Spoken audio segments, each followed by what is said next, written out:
G'day and welcome to this week's edition of the Advocate Footy Wrap. We're here at the Wynyard Football Club. We're heading inside to talk to arguably the best player in the competition, Zayn Murphy. We're behind the bar at the Wynyard Footy Club here and we're joined by Zayn Murphy today. Welcome, Zane. Thank you.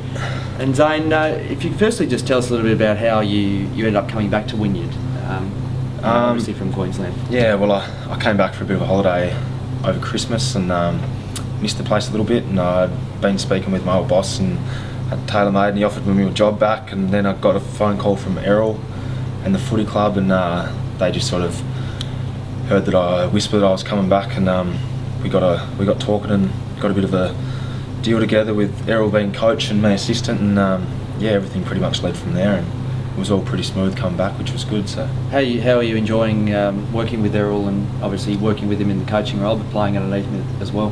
Yeah, it's been good. I mean, coaching side of things has been really good. Errol's gave me a bit of a chance to have a go with the boys and taking some trainings and being in on selection and all that sort of thing, which is good to get a bit of practice with the coaching side of things, because I'd like to do that later on in my career. So yeah, that's been really good. And playing, obviously, it's only been one game in, but yeah, everything was pretty good on the weekend, obviously. So just hard after last week's games, to get an indication of where you're at as a team. Obviously, you know, during the pre-season you had a pretty good pre-season, beat Burnley there, but against these Temples, it's just hard to sort of get where you're at as a team after a big margin like that. Yeah, it's really hard to gauge. Like, I mean, the practice game against Burnley, they're probably a bit short of a gallop. Their season starts a lot later than ours does, so I mean, you can't really gauge off that. And the weekend, I mean, East Devonport, as a club, we've been in that sort of position before when I used to play years ago, but it's hard to get a judge off that when you're playing against a side who's really so underdeveloped. So this week's obviously going to be a bit different. Yeah, just touching on this week, Zane, obviously Ulverston knocked off last year's premiers, Latrobe. They come to the Cattery to take you on. What are you expecting from Ulverston? Oh, well, they've recruited very well over the pre-season, obviously, with Joey Cotton and Jack Vanderfeen and Hector Lenton and a few other guys. So there's no doubt they're going to be a lot tougher than last week, and a definite premiership contender after beating the Latrobe. So it's definitely it's something for our guys to be excited about, and to come here on the weekend. It's Zach Smith's 150th game as well, so it's obviously going to be a big game for the footy club, and a big test for us to gauge at where we're at and how we're travelling for the rest of the season. You expect any big ins this week? I know Betts and Pearce missed last week. Yeah. Are they a chance to come back in? And how far is Bakesy away? Everyone wants to know. Yes, well, Bakesy, yeah, he's been struggling to get on the track at the moment with work, but I reckon in the next couple of weeks, after he gets a bit of a run in the legs, he'll be back in contention. And Betsy was late starting pre-season, and he's going away this week actually, so I don't think he's going to be back in. But Pearce and Reece Phillips missed last week as well with a bit of a hamstring, so they're both up for selection, and if they train well tonight, I reckon they'll both slot straight back in pretty comfortably. It's a scary sign for the rest of the competition. Thanks for your time today, mate, and best of luck this week. No worries, thanks very much.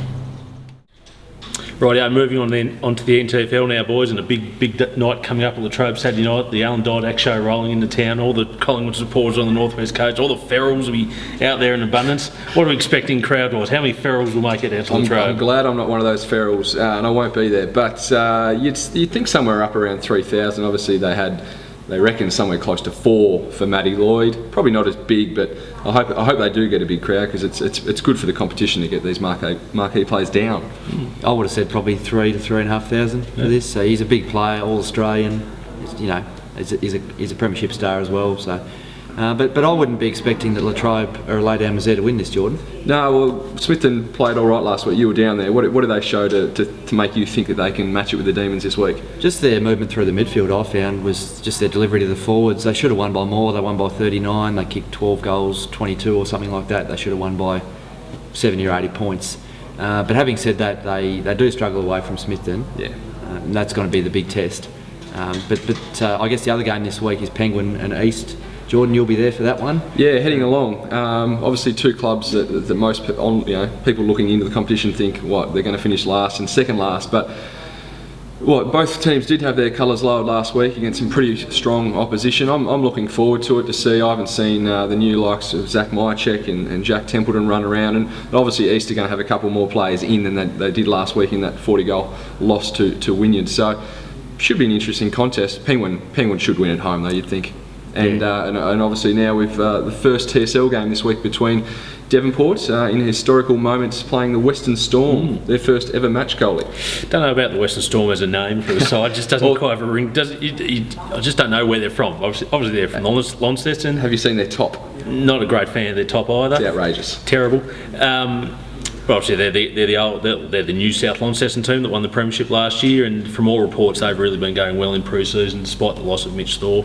Yeah, they beat Devonport, they beat Burnie, they beat Clarence. So. Yeah, no, I certainly think they'll be up the pointy end of the TSL ladder once again. And look, coming up against a Devonport team which has had a lot of off-field distractions with McNabb and Borlini.